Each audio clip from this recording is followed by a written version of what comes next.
கர்த்தருடைய பரிசுத்த நாமம் மகிமைப்படுவதாக.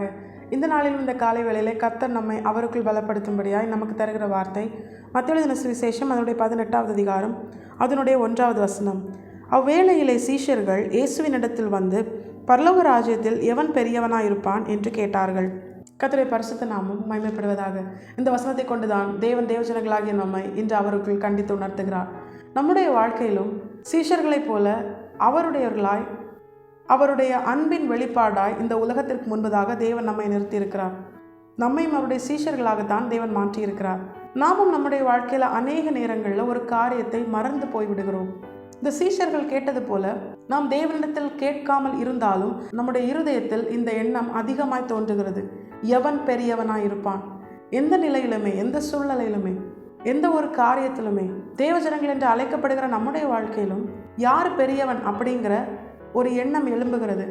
அதனால தான் அதிகமான பிரச்சனைகள், குழப்பங்கள், அவன் பெரியவனா நாம் பெரியவனா அப்படிங்கிற ஒரு எண்ணம், ஒரு சுபாவம், சண்டை போடுற அப்படிப்பட்ட காரியங்கள், பிரிவினைகள், இது எல்லாமே நடக்குது. இந்த காரியங்கள்லாம் தேவன் இந்த நாளில் நமக்கு உணர்த்தும்படியாகத்தான் இந்த வசனத்தை கொண்டு தேவன் நம்மோடு கூட பேசுகிறார்.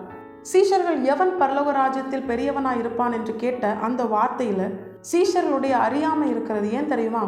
எல்லாவற்றிற்கும் பெரியவர் ஆண்டவர் மட்டுமே. பூலோகத்தில் மாத்திரமல்ல, பரலோகத்திலும் சர்வத்தையும் சிருஷ்டித்த, தம்முடைய வார்த்தையினால் சிருஷ்டித்த பிதாவாகிய தேவனே எல்லாவற்றிலும் பெரியவர்.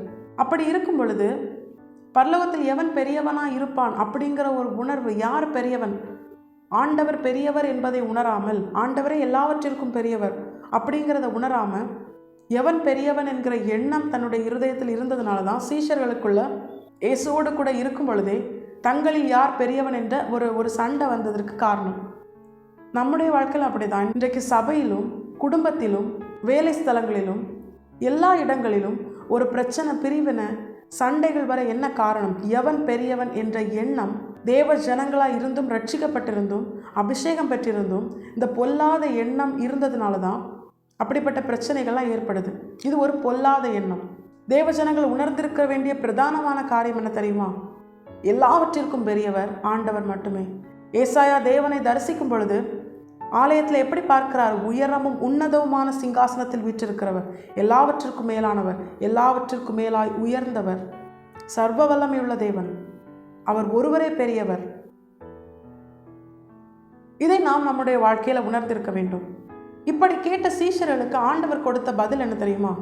அதனுடைய 4வது வசனத்தை பார்த்தீங்கன்னா, ஆகையால் இந்த பிள்ளையைப் போல தன்னை தாழ்த்துகிறவன் எவனோ அவன் பரலோக ராஜ்யத்தில் பெரியவனாயிருப்பான். ஆண்டவர் நல்ல தேவனாய் இருக்கிறதுனால மண்ணால் உருவாக்கப்பட்ட மனுஷனை அவர் பெரியவனாய் மாற்றுகிறார். ஆனால் அதற்கு ஒரு கண்டிஷன் அவர் வச்சிருக்கிறார். என்ன தெரியுமா? எவன் தன்னை தாழ்த்துகிறானோ, பிள்ளையைப் போல எவன் தன்னை தாழ்த்துகிறானோ அவனே பரலோக ராஜ்யத்தில் பெரியவனாயிருப்பான். இதில் ஆண்டவர் நமக்கு உணர்த்துகிற மறைப்பொருள் என்ன தெரியுமா?